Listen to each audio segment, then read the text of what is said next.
Good evening. Good evening, everybody, and thank you for joining us for here at West Virginia Wellness Incorporated for tonight's life lecture featuring Kevin Britt on preparing for departure. We're talking about the end of life documents that we all should have, such as what's a living will or a medical power of attorney, and are they different from one another or are they similar to your last will and testament?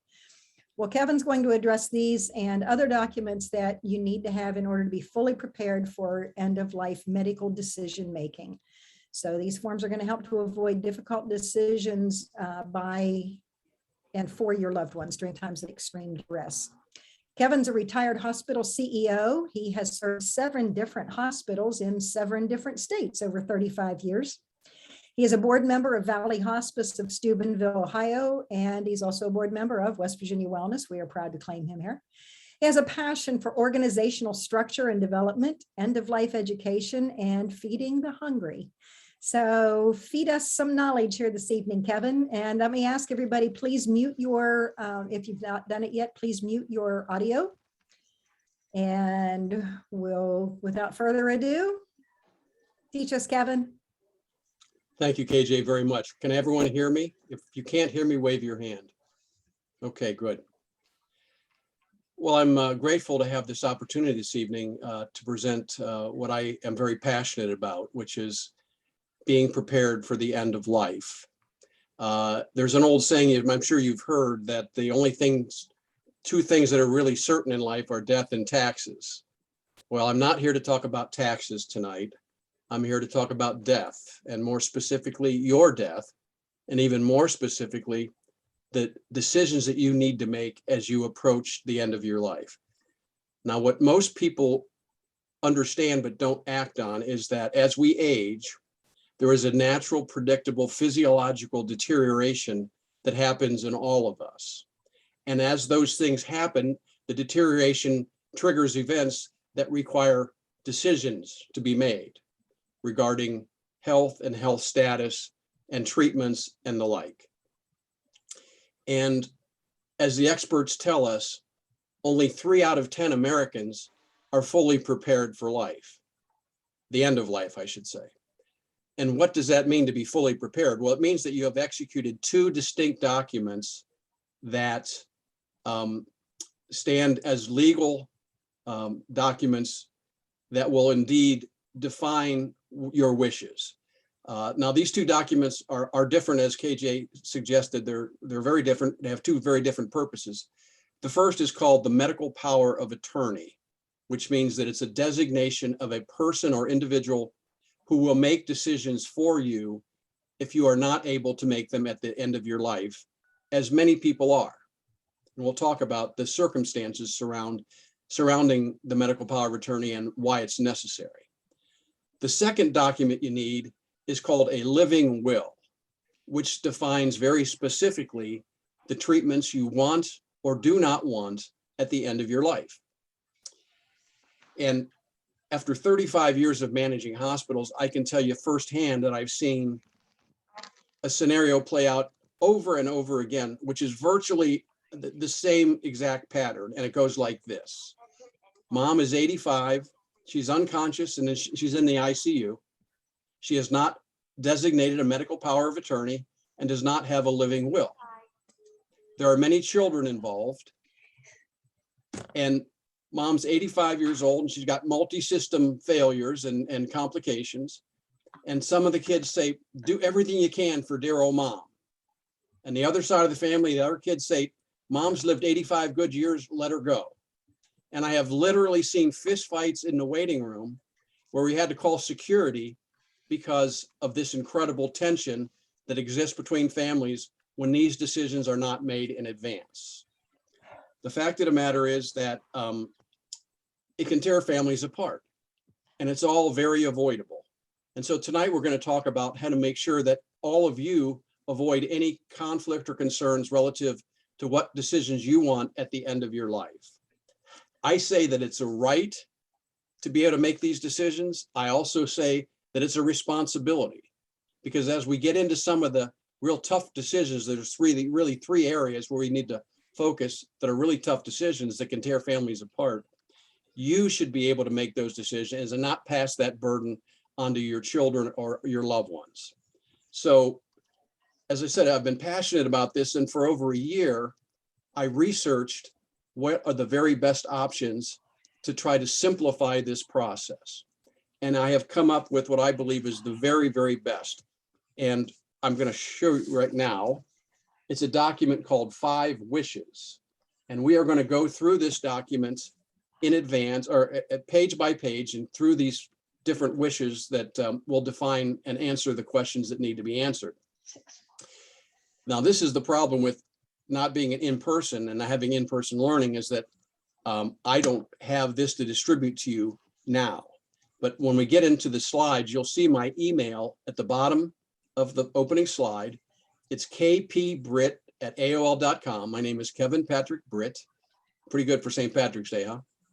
And all I need to do is kpbritt and send me at aol.com and send me your name, your mailing address, and the number of copies of this document you want. I'll send you as many as you want, no charge, and we'll be able to get you on your way. So at this juncture, I am going to move to a screen share mode where I will then, come on, there we go. Can everyone see that okay? Okay. Yes, looks great. Good, good, good. Okay, well, so again, we want to talk about a comprehensive plan for the end of your life. So tonight, I guess we have 2 goals. Again, to discuss the practical steps to make your end of life personal, emotional, spiritual, and medical wishes known and honored, and then follow-up steps for communicating that to the relevant parties that need to know this information.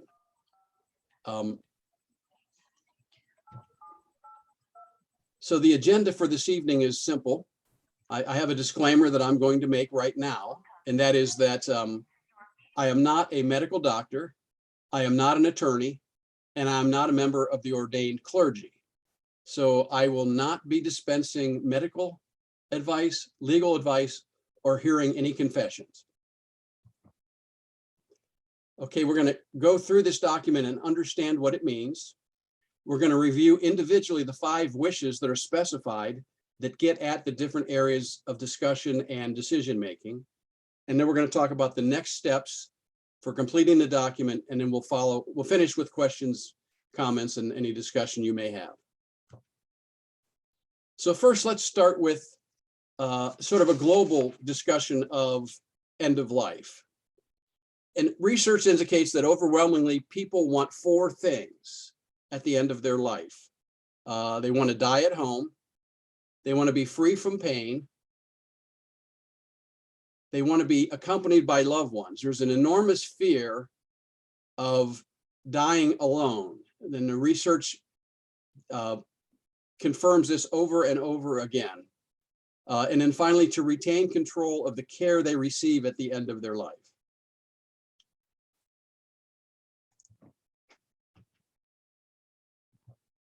But if we look at what people want and what is reality, there's quite a contrast. What we now know is that data confirms that less than 25% of Americans die at home, despite the fact that more than 70% say that that's where they want to die.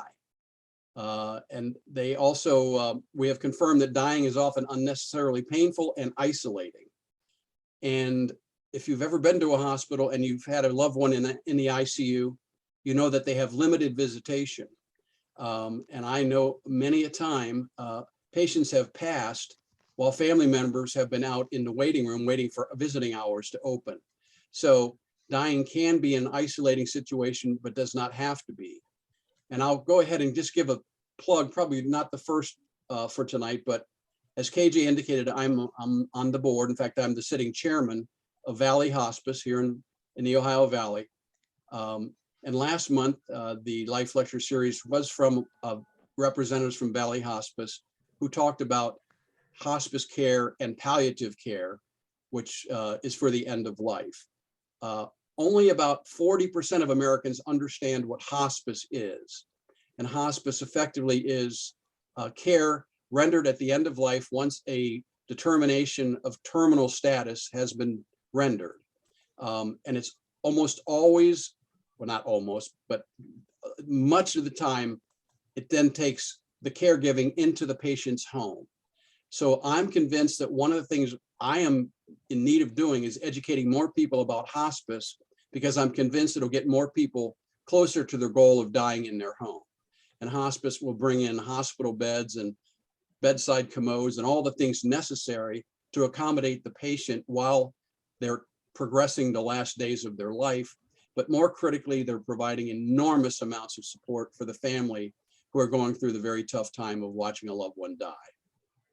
And then frankly, the last is that only 30%, as we said before, have completed their medical power of attorney and their advance directive or their living will. Both of those terms are used synonymously. So very quickly, the reasons why we have this stark reality is not stunning or surprising. People simply avoid talking about the end of life. It's not an easy thing to discuss. And even when they do talk about it, very few people write their wishes down and communicate them to others. In many situations, doctors simply are not aware of what the patient wants or doesn't want at the end of their life. And so there's no specificity. And oftentimes the end of life is treated as only a medical moment when we know that it's a whole lot more. And so we're going to try to discuss all the issues tonight in our 5 wishes discussion. So as I said, the solution to, I believe this whole matter is 5 wishes. And again, it's a simple format that combines both the medical power of attorney and the living will, as well as other social and spiritual issues surrounding death and what people would want at the end of their life. It's put it in everyday language, very simple. It promotes peace of mind. It helps families avoid guessing, guilt, or conflict. And that conflict can be brutal, like I said, fistfights, I've seen them. And it gets the care to people that people want and deserve. Very quickly, the first living will, this is 5 wishes, is really the first one to combine all of these components into one document. Like I said, it addresses your personal, emotional, spiritual needs, along with your medical and legal issues and wishes. It was created with the help of by the American Bar Association and several healthcare experts. It helps promote discussion of your wishes with your family and your doctors. It was designed and distributed by a group called Aging with Dignity out of Tallahassee, Florida. They're a non-denominational group, but they network with, well, 40,000 different organizations, lots of churches and civic organizations, and over 20 million Americans have completed this document. It is legally recognized in 42 states, and the 8 states and the District of Columbia, and the 8 states where it's not recognized, it's simply recording.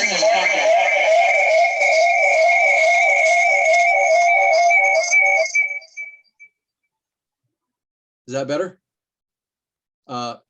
Thank you. It's available in 27 different languages. And for the 8 states where it's not legally recognized, a simple attachment of a 1-page document, which I can provide, will make it legal in virtually every state. And it's something that I think everyone should have. It's a great alternative to the process of going to see an attorney. And when you go to an attorney to have a living will and a medical power of attorney constructed for you, it's usually between $600 and $1,500. It's usually a boilerplate document that only talks about the medical power of attorney and your medical wishes, but does not talk about the comprehensive issues surrounding death. And so if indeed you've done that, there is no problem. You can easily execute this by simply writing on the face of that document previously executed that this is null and void, and then simply complete the 5 wishes document, and you'll be good to go. So what are the 5 wishes? Well, number one is which person you want to make your healthcare decisions for you when you can't make them for yourself. That, again, is the medical power of attorney. The second wish is the kind of medical treatment you want or do not want at the end of your life. That is the living will. And those two are really the meat of the 5 wishes. The third, fourth, and fifth, though, are very important. And they discuss how comfortable you want to be at the end of your life, how you want people to treat you at the end of your life, and what you want your loved ones to know. So it's an opportunity to sort of express deeply held thoughts that you usually don't get in an attorney's office with a boilerplate contract or document. Okay, so let's go into the 5 different wishes and talk about them. Now, during this, I'm going to be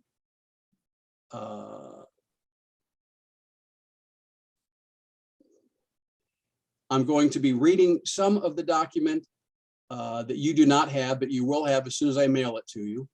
And then I'm going to be commenting on it some as well. So again, the person you want to make healthcare decisions for you when you are not able to do so. And so it allows you to name a person to act on your behalf. It legally empowers or places the medical power of attorney status for your healthcare.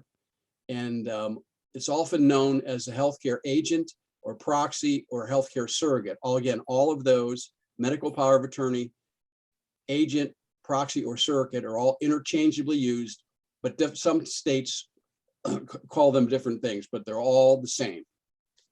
So in this wish, this first wish, it says, I am no longer able to make healthcare decisions.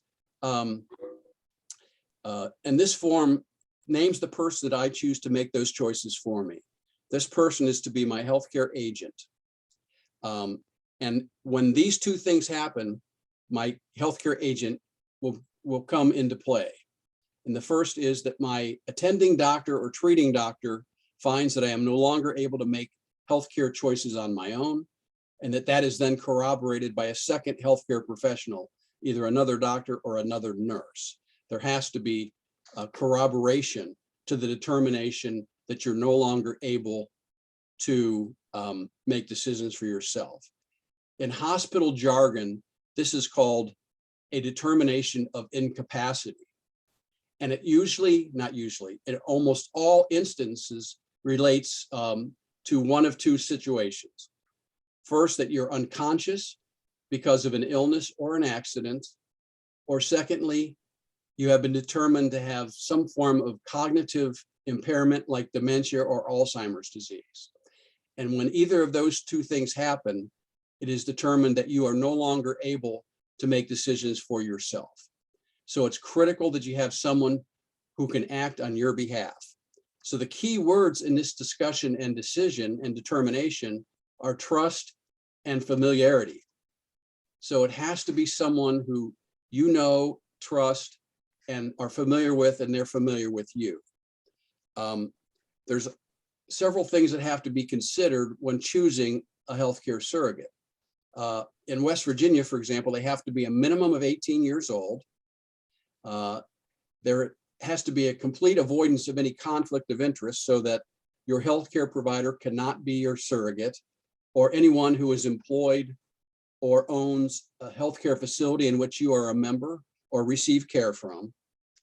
And there's a long-standing discussion around whether a spouse or a family member may be simply too close and too emotionally involved to make decisions for you. So those are all things that have to be considered. But generally speaking, it's pretty well accepted that you want to choose someone who's younger than you. It's probably not a good idea to choose your brother who's 18 years your senior, by virtue of the fact that the likelihood that they're going to need and likely pass before you doesn't do you any good. So there are a lot of things that have to be considered. And so we think that the best thing to do is just have a very open discussion with your family members as to which one of them may, or friends, maybe want to and be inclined to support you in this time of need in your life. It's probably not for everybody, but I'm sure that everyone can find someone to do this for them. Now, in the document, it talks about 11 different tasks that would be performed by the surrogate. I'm only going to discuss or briefly mention 5 of them. And the first one is that that individual would make choices about my medical care or services, like tests, medicine, or surgery.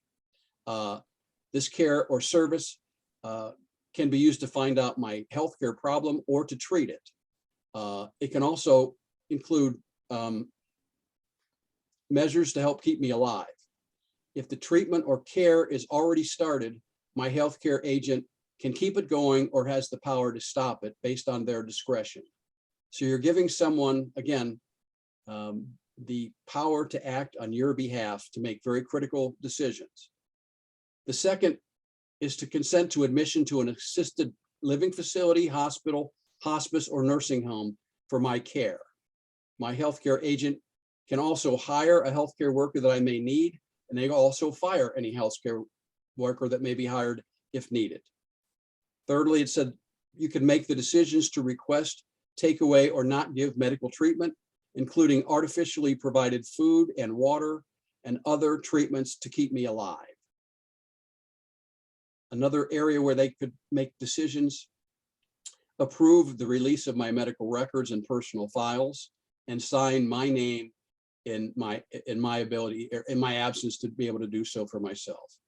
And finally, donate usable organs or tissues of mine as allowed by law and as appropriate at the end of my life and upon my death.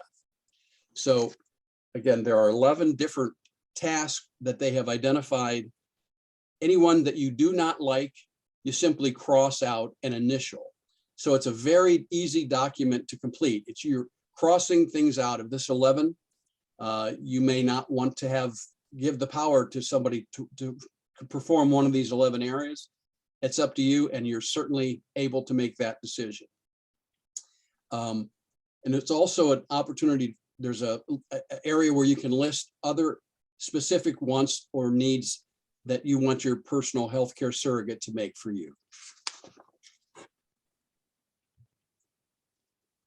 Secondly, the kind of medical treatment you want or don't want at the end of your life. And again, this is commonly known as the living will, and it expresses specific instructions for your caregiver, such as the need to take medicine for pain, even if it leaves you drowsy. Includes examples of life support, which is going to be important in our discussion here, and gives space to write instructions based on your personal beliefs. So this wish is really the meat of this whole document. And we're going to spend just a few minutes talking about why it is so important. And the header of this section says, I believe that my life is precious and I deserve to be treated with dignity. When the time comes that I am very sick and am not able to speak for myself, I want the following wishes to be respected and followed. And there are 3, and these are universally applicable. Number 1, it says, I do not want to be in pain. I want my doctor to give me enough medication to relieve my pain, even if it makes me sleepy or drowsy. I do not want anything done or omitted by my doctors or nurses with the intention of taking my life. In other words, I do not want any action that will hasten my death. Now, this is a very sensitive issue for me, especially in my role with hospice. I don't know how many of you are aware, but in 8 of our 50 states, there is now assisted suicide that is legally available to patients. I'm convinced that a lot of people go to that option because they're afraid of death and they don't understand the options available to them at death or at the time of death, such as hospice and palliative care. But this is very clear that now, if you want to cross that out and make that null, that's fine. But most people want to express the fact that they want to die without the assistance or withholding of any activity that would hasten the death. And finally, they say, I want to be offered food and fluids by mouth and kept clean and warm at all times.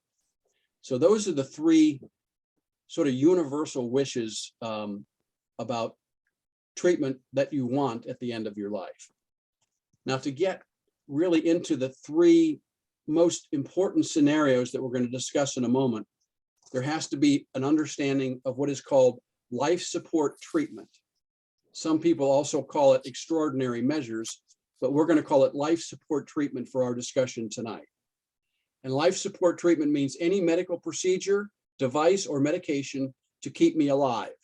Life support treatment includes medical devices put into me to help me breathe, food and water supplied by a medical device as tube feeding, CPR, cardiopulmonary resuscitation, surgery, blood transfusions, dialysis, antibiotics, and anything else that's meant to keep me alive. If I wish to limit the meaning of life support treatment because of my religious or personal beliefs, I have the right to do that, and I express it below. So in other words, some of these things you may have an objection to based on a personal or religious belief. For example, the Jehovah Witness people do not receive blood. So unbelievably, there is now something called bloodless surgery, which has been developed in response to this. But so if you have a specific medical or religious objection, you can specify that here to make sure that that is indeed respected. So the really difficult situations that occur at the end of life really are three. And these are the most probable scenarios. 95% of the time, these will apply to people as they approach the finish line, as we say. And these are also the most contentious if they're not specified in advance, because it then leaves the family members or the loved ones to guess or to fight it out.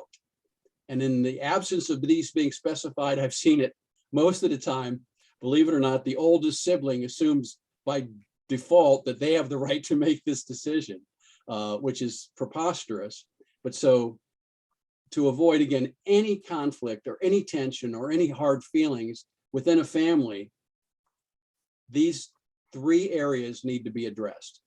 And they all three are resolved by the same choices. The first scenario is close to death. And it says, if my doctor and other healthcare professionals both decide that I am likely to die within a short period of time and life support treatment would only delay the moment of my death, I want to choose one of the three following choices. And that is, I want to have life support treatment. I do not want life support treatment. And if it has been started, I want it stopped. And thirdly, I want to have life support treatment if my doctor believes it could help. But if my doctor gives me life support treatment and it is not helping my health condition or symptoms, I want it stopped. So again, you have three choices that you can choose that will, when you're close to death, stand and be clear to everyone else involved. The second scenario is a permanent and severe brain injury where you're not expected to recover, which could be a stroke or some type of a closed head injury. If my doctor and another healthcare professional both decide that I have permanent and severe brain damage, for example, I can open my eyes, but I cannot speak or understand, and I am not expected to get better, and life support treatment would only delay the moment of my death, again, you choose that I would like to have life support treatment, that I do not want life support treatment, and if it has been started, I want it stopped. And finally, I want to have life support treatment if my doctor believes it would help, but if my doctor believes it's no longer providing improvement or helping my condition, I want it stopped. So the third option sort of defaults to the doctor to make that decision. And a lot of people have great faith in their doctors and would likely put that in their hands, but that it would be a choice that you would make. And finally, the third situation that specifies or describes 95% of people at the end of life is that they're in a coma and not expected to wake up or recover from their injury or illness. So if my doctor and another healthcare professional both decide that I am in a coma and from which I am not expected to wake up or recover, and I have brain damage and life support and treatment would only delay the moment of my death, again, one of three choices. I want to have life support treatment. I do not want life support treatment. And if it has been started, I want it stopped. And I want to have life support treatment if my doctor believes it's best, but discontinued if it does not provide effective improvement. So these are the areas that really need to be thought about, discussed, and prayed about. These are very weighty decisions. And once you've decided that you're going to make a determination as to which one of these three options you choose, it's going to be very important that you then discuss it with the person who you've designated in wish number one, which is your healthcare surrogate. Wish number 3, 4, and 5 are much softer, but indeed have great import. And I'm going to go over these rather quickly. But the wish number 3 is how comfortable I want to be, and it stresses that you want your pain managed. It expresses your choice for types of comfort care, and you cross out or keep any of these 10 options that are available. And if you want to add more, there's space to do that as well. And very quickly, how comfortable I want to be, it just says I do not want to be in pain, and I want my doctor to give me enough pain medication, even if it makes me drowsy. We've said that 3 times now. If I show signs of depression, nausea, shortness of breath, or hallucinations, I want my caregivers to do whatever they can to help me improve the situation. I wish to have a cool, moist cloth put on my head and my forehead if I am to have a fever. I want my lips and mouth kept moist to stop the dryness. I wish to have warm baths often. I wish to be kept fresh and clean at all times. I wish to be massaged with warm oils as often as I can be. I wish to have my favorite music played when possible until my time of death. I wish to have personal care like shaving, nail clipping, hair brushing, and teeth brushing all done as long as they do not cause me pain or discomfort. I wish to have religious readings as well as loved poems read aloud when I am near my death. And I wish to have the options presented to me for hospice care and to provide medical and emotional and spiritual support for me and my loved ones. So again, that is the list of statements as to how you would want to be kept comfortable. And again, you can scratch any of these out that you don't want or add additional ones if you like them. Wish number 4 is how you want people to treat you. What others should know and be kept in mind if you become seriously ill, whether you want to have people around or your hand held when possible, if you want prayers said for you, and ideas for your surroundings, such as pictures of loved ones. So again, there are 8 different statements here. You can either cross them out, accept them, or add others.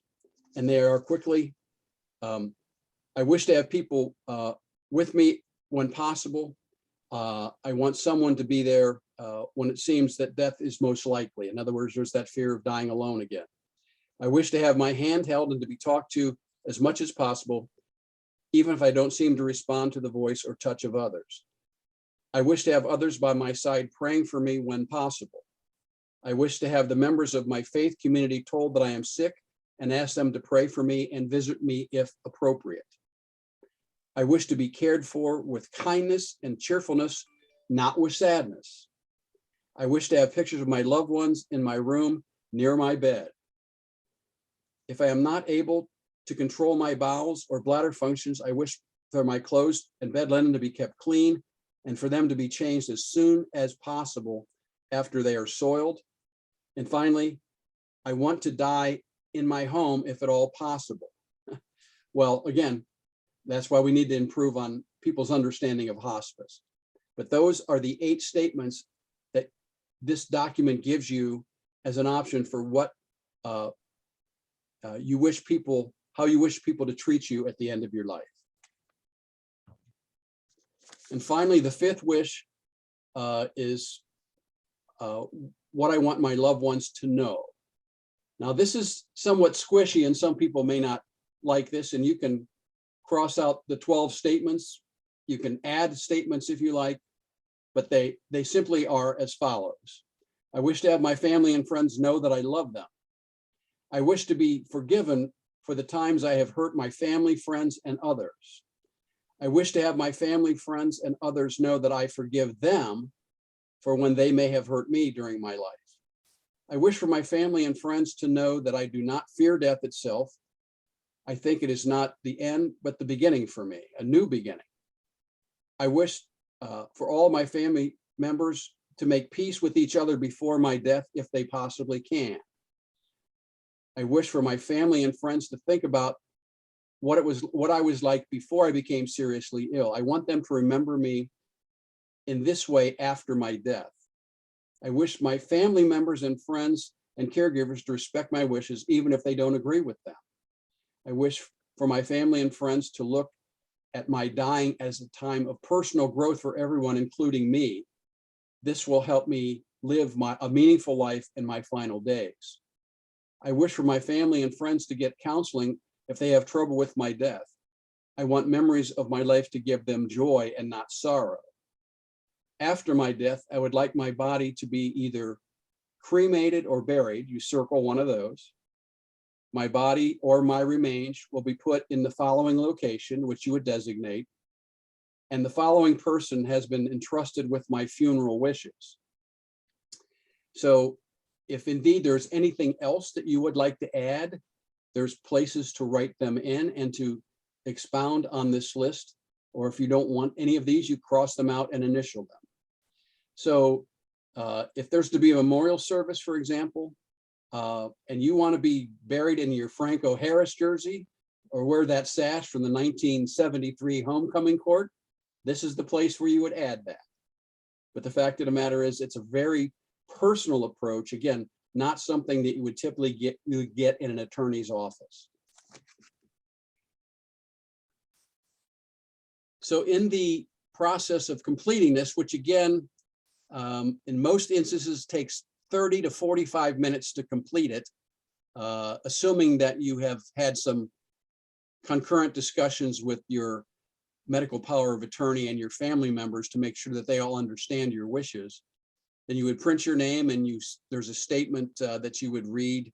And there's 2 witnesses that are required. It's all very clearly spelled out, but the witnesses do not have to read or understand or explore what you have put in here. They just simply need to witness your signature. Now in West Virginia, it's one of 3 states in the country that requires that this document be notarized. So you would have to have it, you'd have to sign it in front of a notary. The important part thereafter is simply that you make copies of your completed 5 wishes and you give them to your family, your friends, your healthcare agent or your surrogate or your proxy. And of course, when you go to your doctor for your next visit, you give him a copy. And when you go to the hospital, or you'd ask the doctor to forward a copy to the hospital, and they will gladly do that for you. I'm confident that's true. But again, you want to discuss your wishes with relatives. So when it comes for the time for them to be implemented, there's no conflict or contention or objection in any way. And indeed, it's very wise to keep this very accessible, like they say, in your top drawer, not your safety deposit box. And at the back of this document, there's a very nice little card that you can execute and fold up and keep in your wallet that would tell people that you've completed the 5 wishes form and that your primary doctor is identified as whom, and also what hospital you typically would go to. So those are the 5 wishes. I'm confident that there are other options available, but I'm convinced that this is one of the cleanest, simplest, and cost-effective approaches to determining what you want at the end of your life. And you don't have to spend money to get it done. And it's very easily understood it's written for about a 7th grade reading level. And it's, again, very, very straightforward.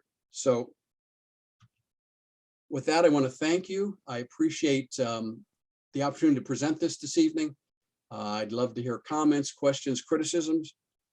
Drive safely. This is from the last presentation I made, which was in person. So you may not be driving anywhere tonight. I hope that's true. So So I'm going to go back now to any questions anyone may have. This was great, Kevin. Thank you very much. Really informative, very interesting. And for those who may have already completed their documents, they may want to revisit them, I would think. So if anyone has any questions, please unmute yourself and we'll let you talk with Kevin, have him answer your questions. Kevin, I have a question. If someone already has a living will created, is this something they should still do, or is this? Well, it's their decision, but if you have one that is not as comprehensive, and most likely that's the case, you can easily void that. And that voiding, if you put null and void on the front of it and you scratch out your signature and write null and void on the back signature page, then this becomes the effective document and that one is no longer effective. Okay, so you don't need both, you just need one. You don't need both. And in fact, you don't want both because they could conflict. Okay.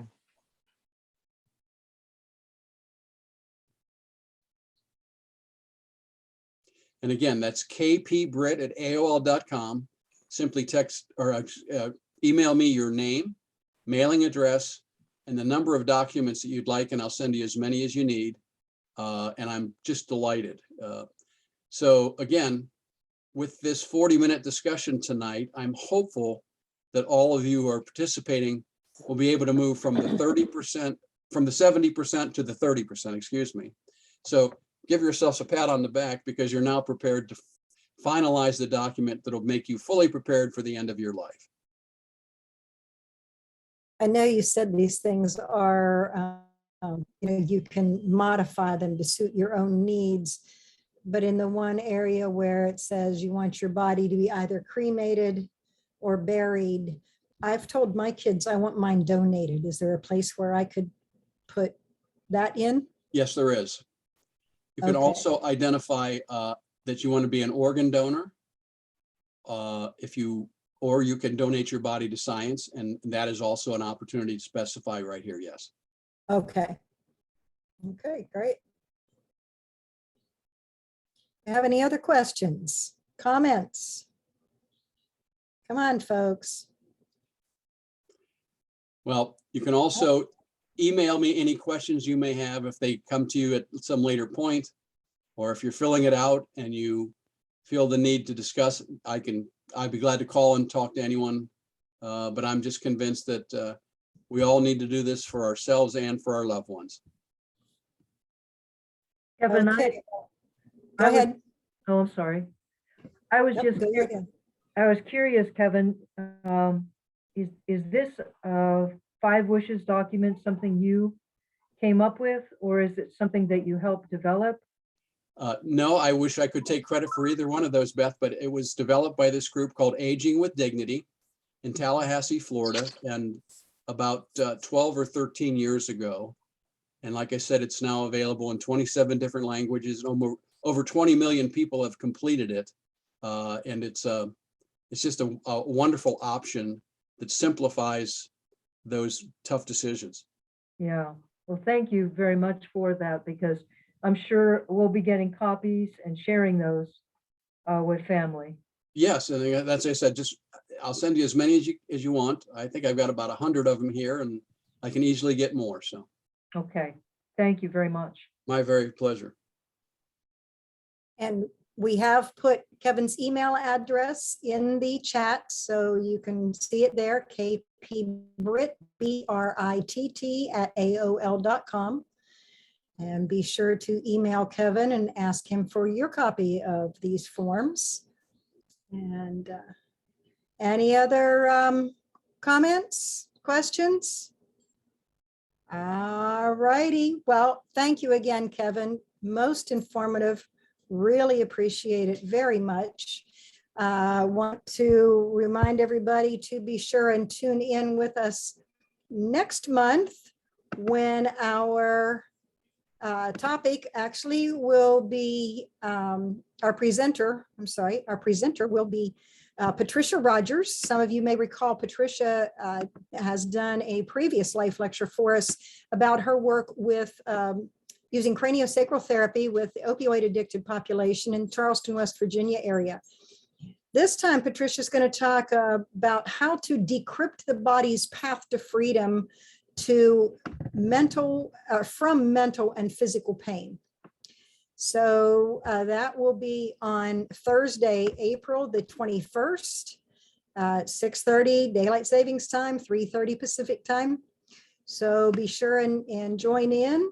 If you're not already on our email list, please put something in the chat box here tonight if you'd like to be added to our email list so that you'll receive notice of upcoming life lectures. Thank you again, Kevin. Thank you, everybody, for tuning in, and everybody have a wonderful evening. Thank you very much. Go easy on the green beer now. Thank you, Kevin. Good night. Gotta be Guinness, no green. Happy St. Patrick's. Bye-bye. Bye-bye. Happy St. Patty's.